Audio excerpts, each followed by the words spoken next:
Hey everybody, Max Boltman here alongside the Athletics' Corey Pronman, Scott Wheeler, and Flow Hockey's Chris Peters for another episode of the Athletic Hockey Show Prospect Series. A fun episode, guys. One of our favorites that we do every year. It's Corey's mid-season update to his under-23 Peters is ranking. rubbing his hands already. Well, that's why, because this is the day that we get to do a thorough fisking of Corey's list. So let's start here at the very top. You got an unsurprising trio, I would say. Macklin Celebrini, Connor Bedard, Leo Carlsson. Scott, though, you've got an issue right off the hop. Yeah, honestly, my biggest gripe on Corey's list was Matthew Schaefer at number 4. And more than Matthew Schaefer at number 4, Matthew Schaefer not in the elite NHL player tier projection. I think if he's not that already, he's close. He's 18 years old.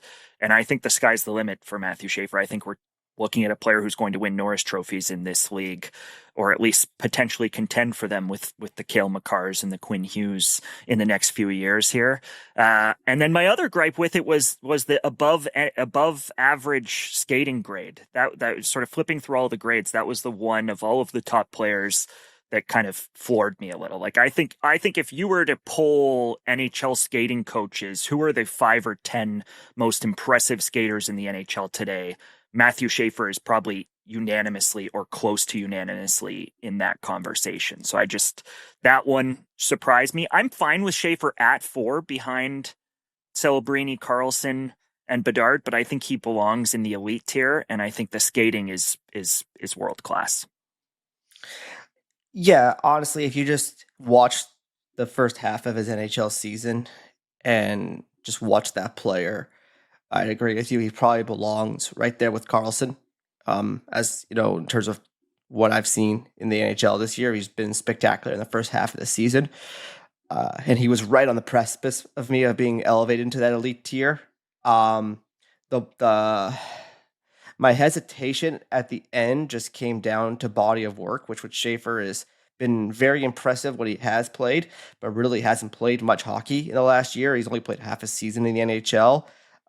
Some people might remember that Aaron Ekblad in his 18-year-old year, for example, came out flying in the NHL. He put up very similar numbers to what Schaefer did in the first half of this season, and then, kind of levels off a little bit as time went on. And I think Schaefer's a more talented player than Ekblad, better skater, more puck game. So that's kind of where I fell a little bit. It's like, I just want to get a little bit more data, even if it's a full season of data. Like, I just wanted a little bit more before I said, like, he's in the same group as, like, a Bedard, for example. I'm not quite there yet, but I don't think it's unreasonable. Like, if we were having like this collective ranking together and the three of you decided, like, this is where we're going, I'd be like, yeah, that's fine. Like, he's an outstanding player having an excellent rookie season, and you see all the traits and the character that compete in his game, and I think it's reasonable, but I just couldn't quite get there yet. That is probably a good opportunity, Corey, to kind of clarify one portion of this list, right? Is that it is projecting based, and certainly there's a whole lot of good to project with Matthew Schaefer, but you're looking at not so much who's had the best first half, not so much who's proven the most yet. You're looking 3, 4, 5 years down the line here. Yeah, I'm looking at who do I want in my NHL organization for the next decade plus. I'm looking at the guys who I think will have the most impactful pro careers. That is the objective of this list. It's why there will be players on there who have played 200 NHL games, and there will be players on there who played 0 NHL games. And it's funny, one of the most common gripes I get with this kind of exercise is, how can you compare guys in the league to guys who are outside the league? And I'm like, well, NHL teams have to do this. When the Quinn Hughes trade happened, Zeev Boyum had barely played in the NHL. Liam Ogren had barely played in the NHL, but that's part of the exercise. You evaluate talent, and sometimes there's projection, sometimes there's less projection. But at the end of the day, you have to assess the value of the player based on your evaluation of their traits and their production. Yeah. All right. So Matthew Schaefer is at 4. 5 is Logan Cooley. 6 Wyatt Johnson. Then there's a tier break. 7 Uri Slafkovsky. 8 Ivan Demidov. 9 Will Smith. Tier break. And then Dylan Genther is atop the next group. And Chris Peters, anything I said there resonate with you? Yeah. I don't know how many years we've had the Cooley Slafkovsky, and to a lesser extent over time Shane Wright debate. But I win. So when I did this list, so what Chris is trying to say is that he had, he's been a Cooley is the best player in his draft class advocate for years, and Since it looks halfway through his draft year. yeah, and it's been a very reasonable take for a long time. It's funny though, when I made this list, it was like I finalized it, I think, like right during the World Juniors, and since then, Slavkovsky's been on like a tear of late, and I don't think you should change your opinion based on a couple of games, but I thought it was really close. I mean, I basically have thought it's been close between those two for years. Essentially, I know Chris thinks it's not close. That's fine. He could be wrong. Well, about I that. mean, it's closer. But, I'd say it's closer than I used to think. Yeah, for sure. Anyway, but I still think it's really close, and it's just gotten even closer since I published it, or since I put together the evaluation.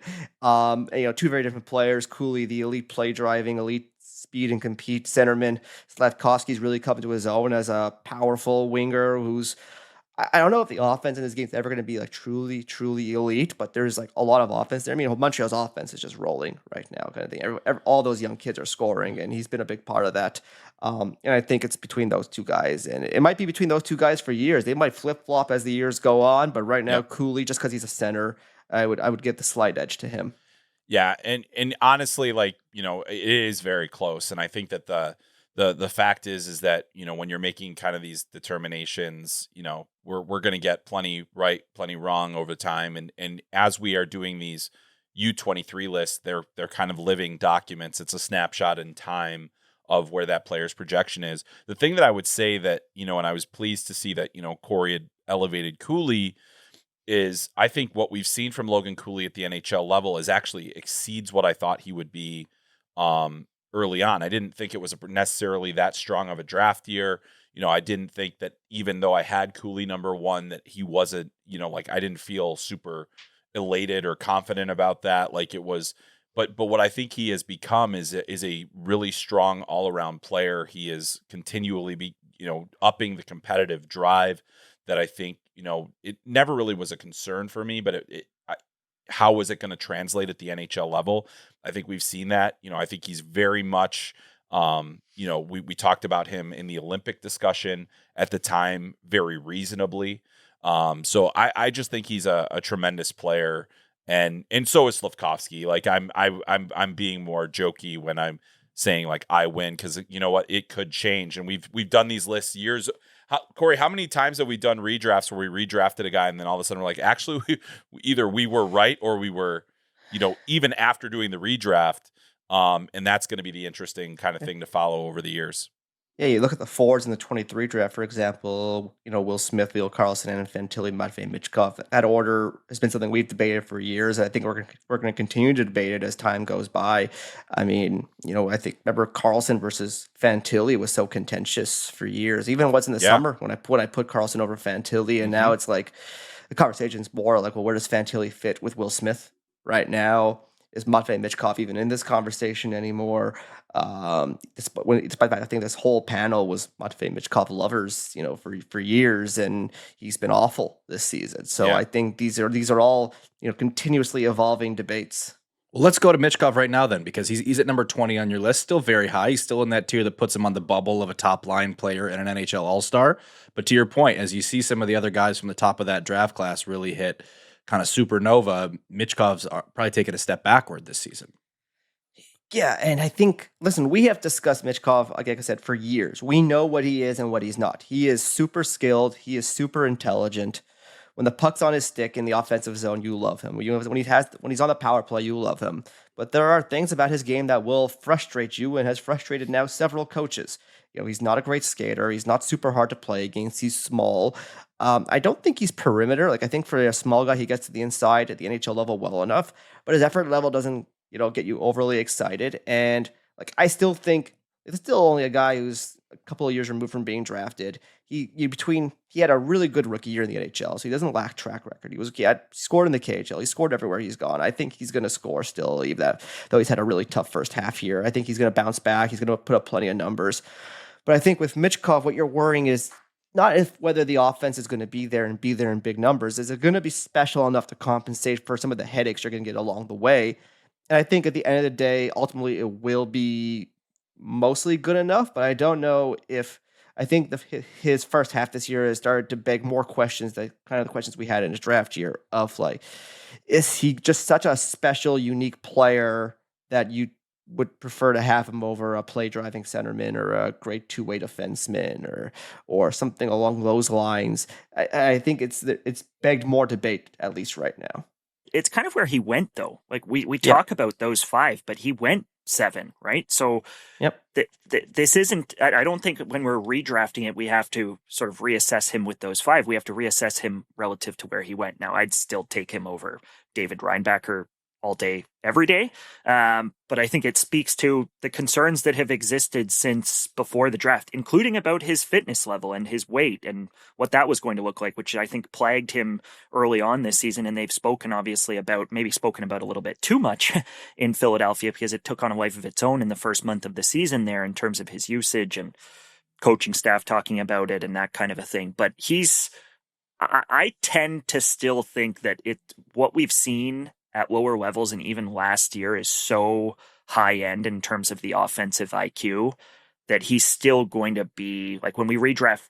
If we redraft it today, we're maybe having a bit of a different conversation. But when we redraft it 10 years from now, I still think we're going to be talking about Matvei as one of the premium players in this class. And I think at some point in his career, he's going to have that 80, 90, 95 point season here.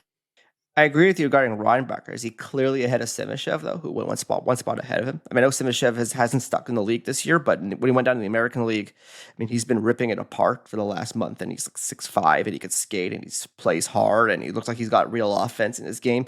I have Michkov ahead of Simashev, but the gap for me was gigantic 2 years ago, and I would say it's like razor thin right now. I wouldn't say it's razor thin for me. Like, I'm still taking Matvei. But it probably has, to your point, it was also gigantic for me, and it has probably shrunk.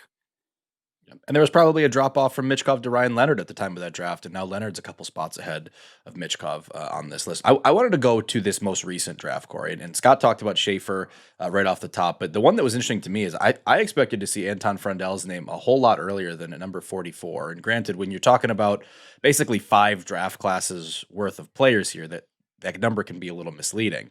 But for a guy who I thought had a pretty good World Juniors, had a pretty solid first half in the SHL, talk me through Frondell and how you placed him at 44.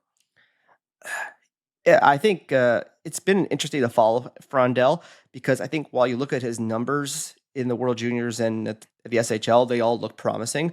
But like, I thought in the World Juniors, did Scott, Chris, did either of you think he had a good medal round? Did either of you like really notice him in the big games? I thought he was fine. He wasn't one of their best players though. Yeah, that's how I feel. Like in the SHL, he's had some really big games, and he's been like healthy scratched at times too, right? I think that's kind of been the issue with Frondell over the years. Is there's been like this track record of inconsistency where like he has some incredible stretches of highs, and then you don't really notice him. I think there's some times you question his playmaking at times, and yeah, his shots elite, and he scores a lot of goals, as he has in the SHL and at the World Juniors this year. And he's competitive, he's physical. I do wonder at the end of the day if he's an elite play driver. Tough evaluation. I could easily see me being way off on this in a year from now. If he goes back, I think he's probably going to sign coming to North America. He could be really good right away. Maybe he won't be. We'll see. But that was one of my tougher evaluations. Scott, Chris, be curious to hear what if you think I'm way off here.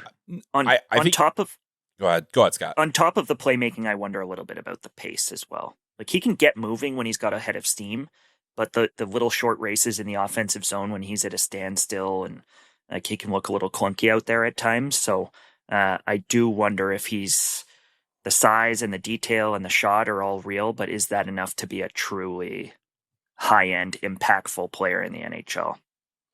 And is he we still haven't seen him play center, despite the fact that we all keep listing him as a center. He hasn't played center in 3 years, basically, including with the national team. He's been almost exclusively a winger, both with his club team and with the national team. Yeah, it's going to be interesting to watch. I think he is a very difficult player to evaluate because when you do see those high-end moments, they're at such a level that you're just like, he's got a chance to be really special. But I do think that, the best players are the ones that are doing it consistently and the guys that are doing and it's interesting because the Blackhawks have a few guys like this now. Like Artie Levshinov is very much in the, hey, the high end looks great, but it's not super consistent. I think we've seen Oliver Moore go in and out of it. We've seen Frank Nazar go in and out of it. Like there's to a lesser extent Nazar, but some of these other guys. And so, I do think for me, I'm still very high on Frondell. I think the upside for him, and if this were my ranking, he would be higher on my list, mainly because I think that the upside is to such a degree that it would put him over some of the players that he's behind. But it's one of those things where you can completely understand the argument because he is a tough eval, because you don't get that consistency. I thought at the World Juniors, it was interesting. He was he was named the best forward of the tournament. Did not make the media all-star team. Kind of an interesting pick for the directorate, which has to vote on it before the gold medal game. But either way, make the media all-star team. By the way, did he make the media all-star team? Did. Okay, never mind. He shouldn't made the media have. all-star. I don't believe he made any of ours. He wasn't 3 on ballots. Yeah, but he It's wasn't actually on my just ballot. that you personally are a hater, is what's going on. Yeah. So he wasn't on my ballot, but anyway. He had a great tournament. Like I don't mean he to did. He played really well. He was one of the 5 to 6 best forwards. I thought there was a big group. You could have gone either way from how you arranged them. He also had he had some 8-9 shot games in that. He was around the puck an awful lot in that tournament. I just felt like when the chips were down, Stenberg and Bjork were the guys they leaned on. Yeah, the ones. And that's a distinction between this player. Like Mason McTavish had an amazing World Juniors, but I just look at the two profiles and I don't see that much difference in Mason McTavish, who you got at 16, and Frondell at 44. I think with McTavish, I like that I think there's a little bit more jam there, and I think he's also clearly a top 2 line center in the NHL. I think that's a question with Frondell right now, and I think I see a little bit more offense there, but like I said, I could be wrong here. Like I said, if Frondell keeps this up and carries over to next year, I might revisit this one. But it's a very tough eval because I feel like he's very much a Jekyll and Hyde player, where if you see the great moments, you're like, whoa, like he could be special, and then the moments where you're looking for him, he could be very frustrating. You wonder if there's anything more than like a middle 6 forward at the end of the day. Chris, anything from the 25 draft class stand out to you on this list? Yeah, I mean, and I said this to Corey too. Like Misa has been one of the toughest players for me to rally behind, and I'm not entirely sure why at all times. Like I my live viewings of him, and this could just be my when I'm seeing him, I've never walked away from a game thinking that is a special player. I have certainly seen him on video do special things. I have certainly seen him in moments do special things, and in the totality of his OHL career.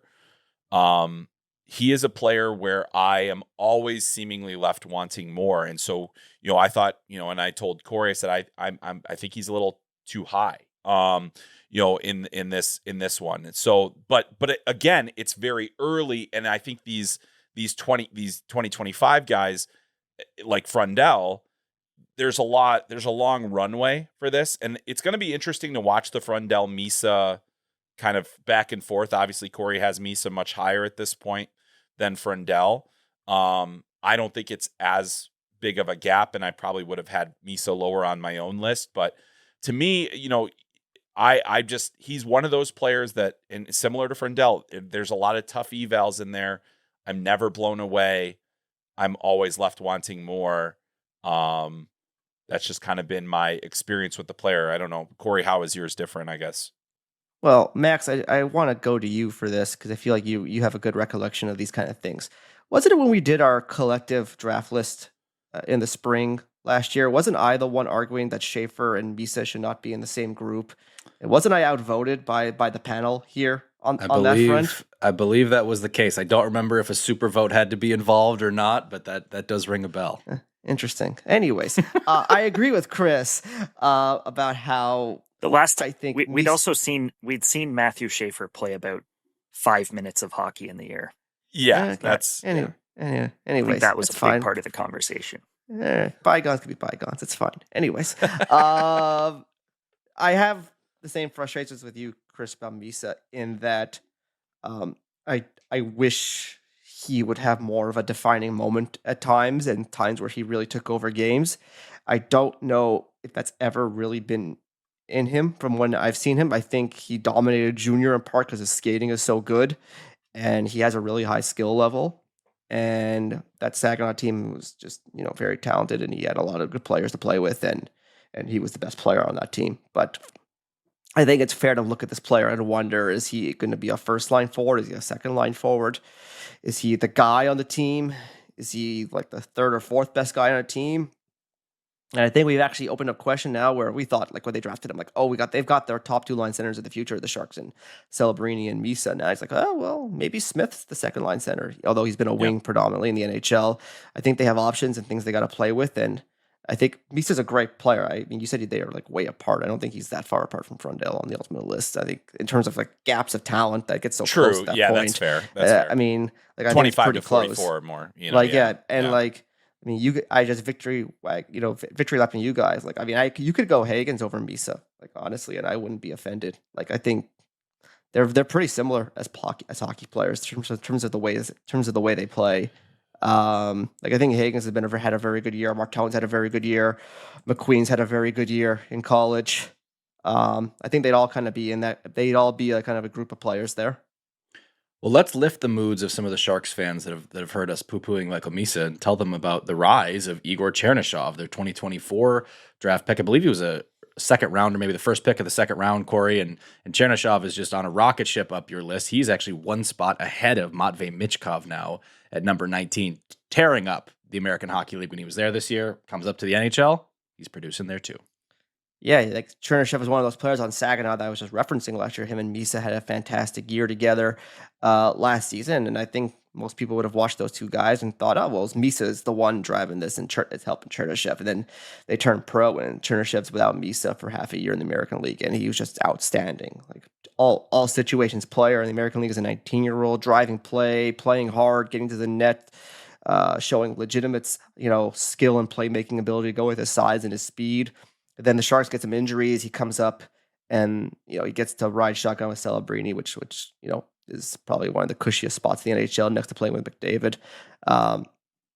And he does just a fantastic job with it, and the scoring continues.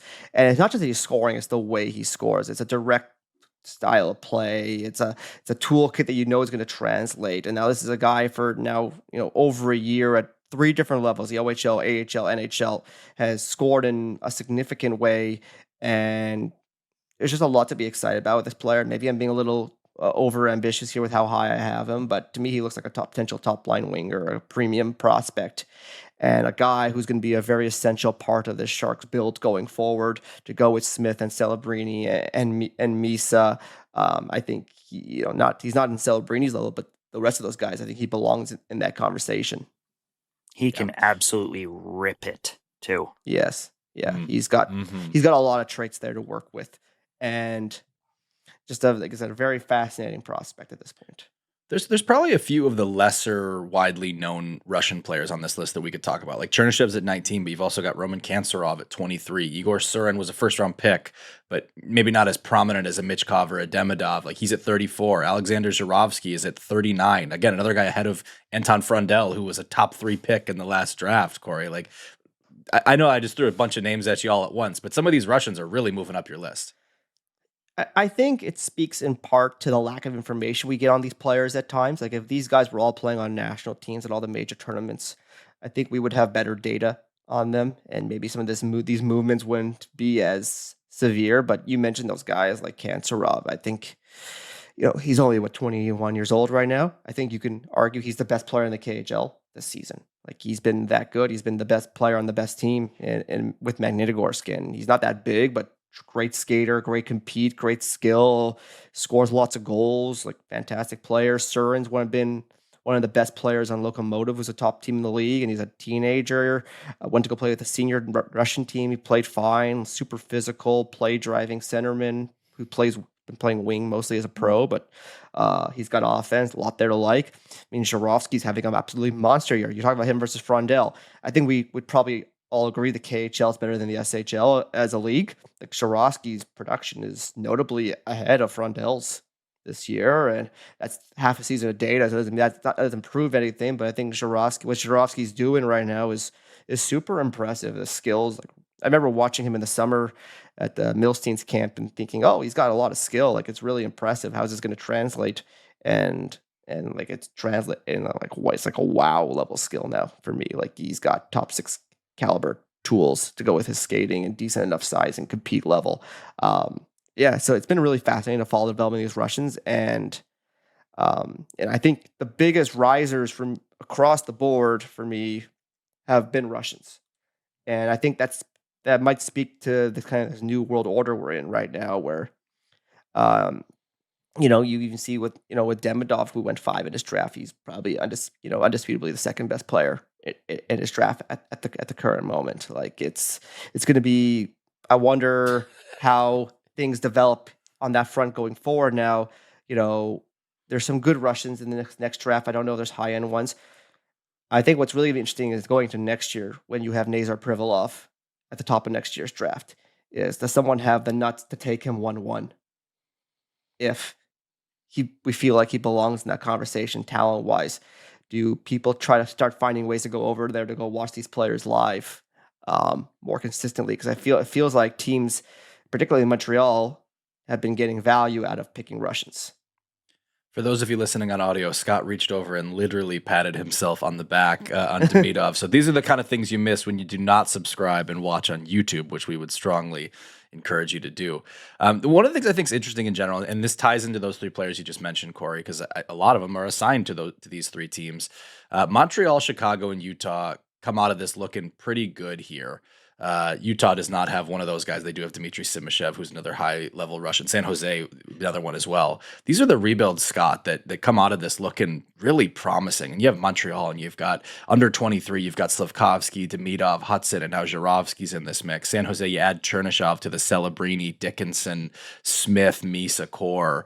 Chicago, Frondell and Levshinov maybe aren't going nuclear, but you have the rise of Nazar. Now you have Kanserov. Like, these are some of the most exciting. These are probably the most exciting rebuilds in the league. Yeah, I mean, and going through your list of Montreal guys there, you didn't even mention the kid who just led the World Juniors in scoring in Michael Hage, right? That's right. There's a lot coming. Chicago's going to be picking high again this year. San Jose, Utah, and Montreal not quite as high, but we're quite likely going to see Chicago picking top 3 again.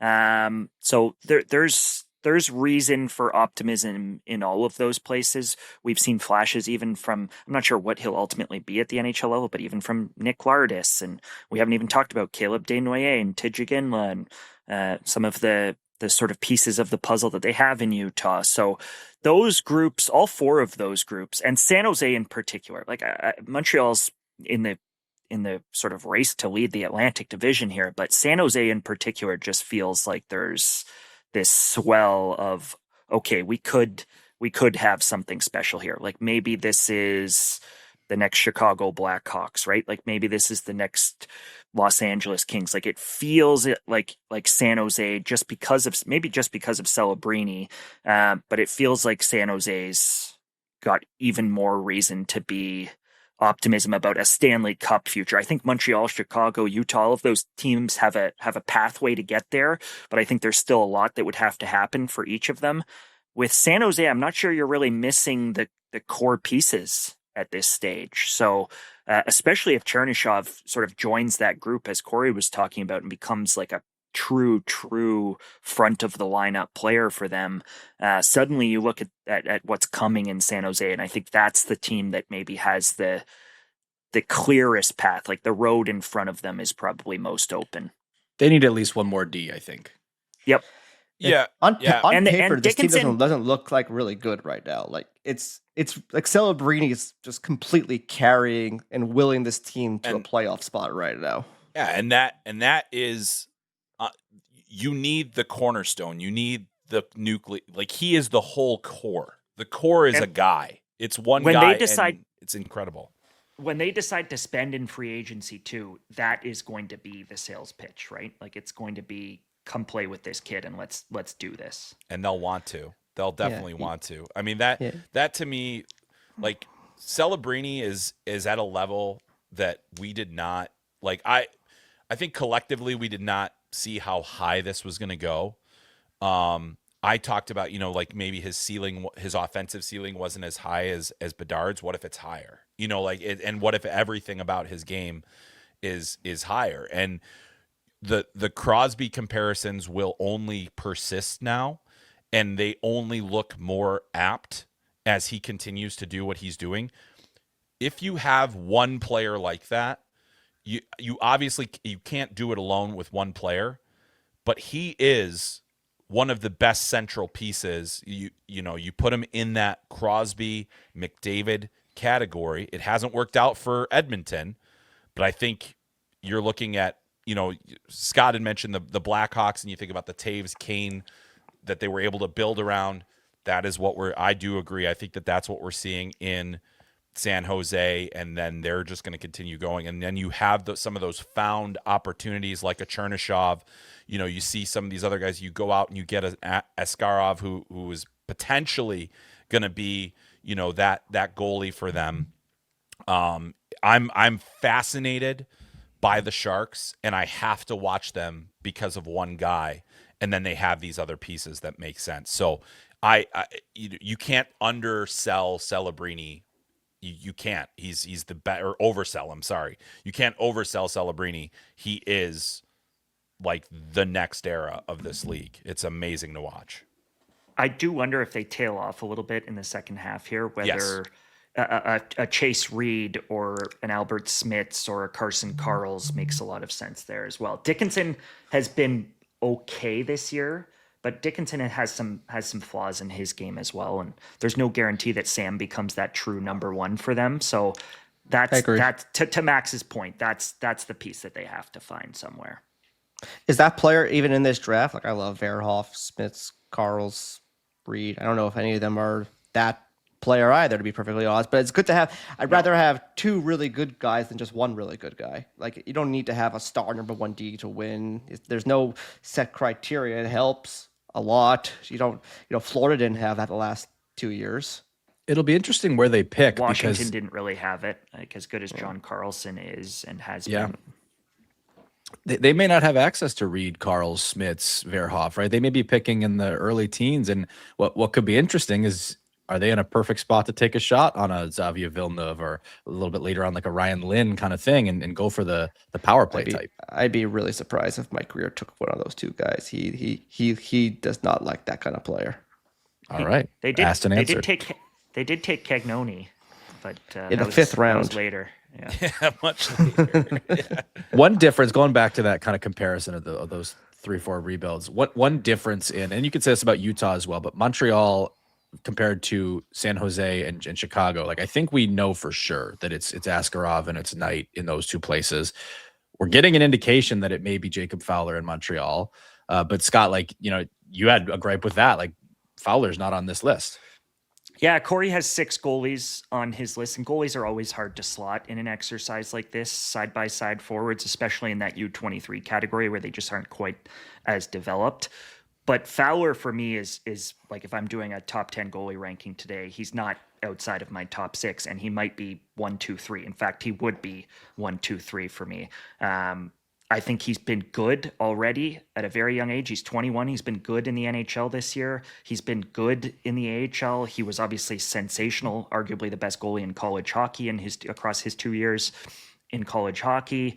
Before that in the USA, like, there's a 5 or 6 year track record now that is pretty unimpeachable with Jacob Fowler. And I think he's got a chance to be the starter that Montreal needs him to be and to be the goalie of the future there. So that I was a little bit surprised that Fowler wasn't one of the goalies on the list.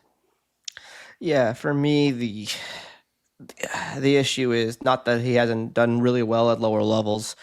I worry for a guy who doesn't have elite athletic traits. He's below average size goalie. He's not an elite side to side athleticism type of goalie. I worry on the projection there a little bit.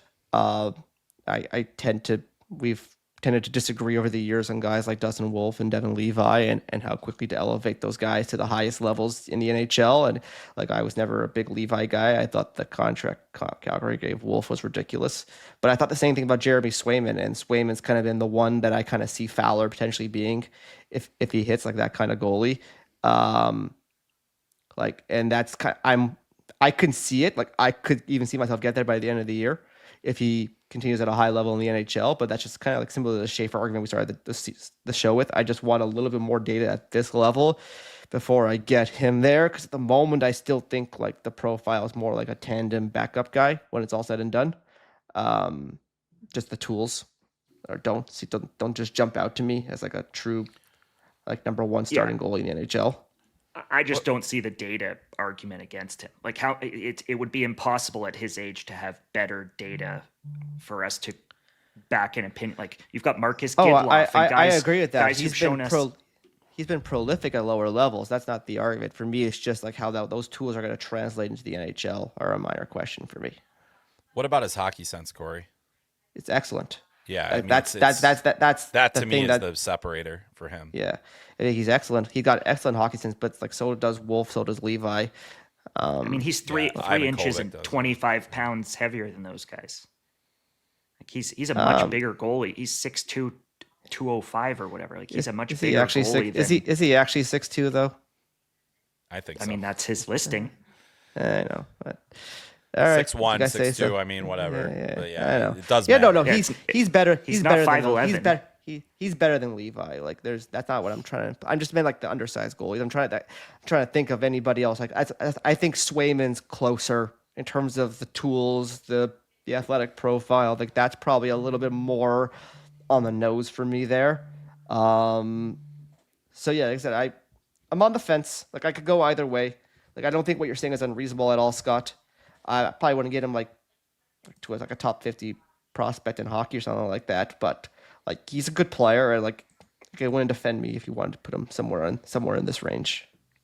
The only other one I wanted to raise, and we've been at this at Corey for a while here, but we talked about Jurovsky and some of those sort of skill guys in the 30s and 40s on this list, and the one skill guy that I felt belonged higher.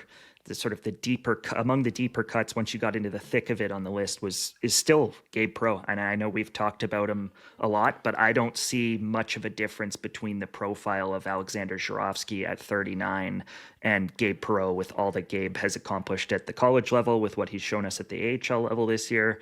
And I think sometimes we knock, and I know you've been lower on Perreault all along, but I think sometimes we knock guys when they don't immediately have that sort of NHL impact that we're looking for. But I think that could well happen with Jurovsky or one of those guys who's in one of those sort of 5'11", 6 foot skill wingers who's in that sort of 30s, 40s, 50s range, which is where I would have Perreault on my list.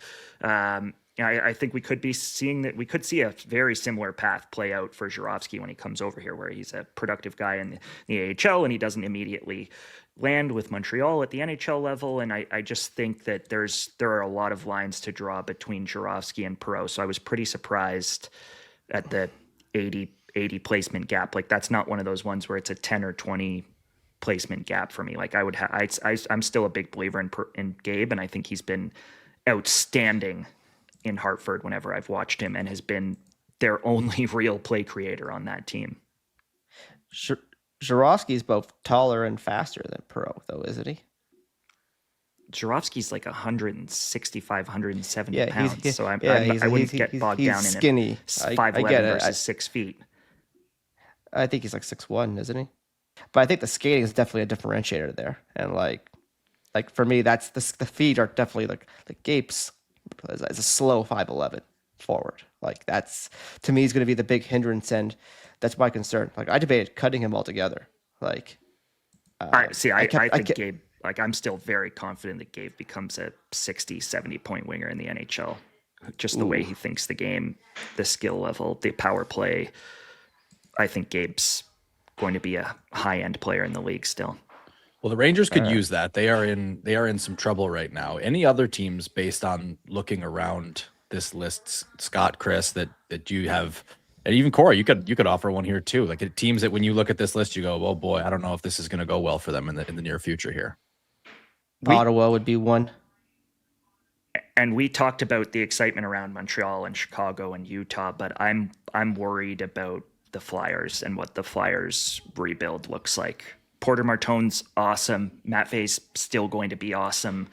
They've used 2 top 12 picks on two kids who might top out as third line centers for them. If that's if Jack Nesbitt is even a center in the league, which I'm not convinced at this stage that Jack Nesbitt does become a center in the league. That if they miss on both Nesbitt, and that's not if Luchenko and Nesbitt both become NHL players, that's obviously positive. But if neither of those guys becomes an actually impactful, move the needle type, they are still so far away. And I know they're getting better results at the NHL level this year. And frankly, last year, they kind of hung around the playoff race longer than maybe people realized. But they feel almost as far away as any team in the league to me right now. Like them and the Canucks, just they have so far to go. So I'm worried about the future in Philadelphia. I'd say Winnipeg's another one that I have some serious concerns on right now. There's Jaeger hasn't really done much down there in the American League. I like Boumedian, but you're hoping he's probably like a 4 or 5 defenseman when it's all said and done. Salmonson, same thing. Barlow's been awful. And now you're looking at this team that just signed a bunch of big money contracts to a lot of guys, and it's not going well, and they're all getting up there in age, and they might have a high pick this year. Maybe it's McKenna or Stenberg or Verhoff or Smiths or whoever else, and it helps inject some much needed high end talent to this organization. But I think that's another one you're looking at the direction here and saying, okay, well, what's the 5-year trajectory in Winnipeg now? I mentioned Ottawa earlier. Like they don't have much young talent other than Yakimchuk, but at least they have young talent on the team. I can see them turning around. Their expected goals metrics are decent right now in the NHL. Like there's more of a path there. Like with Winnipeg, they're not playing well. They don't have much talent coming up. I think that's a concern right there. Like I echo Scott's concerns on Philly. I think there's a path for them to turn around, but I think the timeline might be longer than fans thought. Yeah. Has any team ever gone from winning the President's Trophy to finishing dead last in the NHL?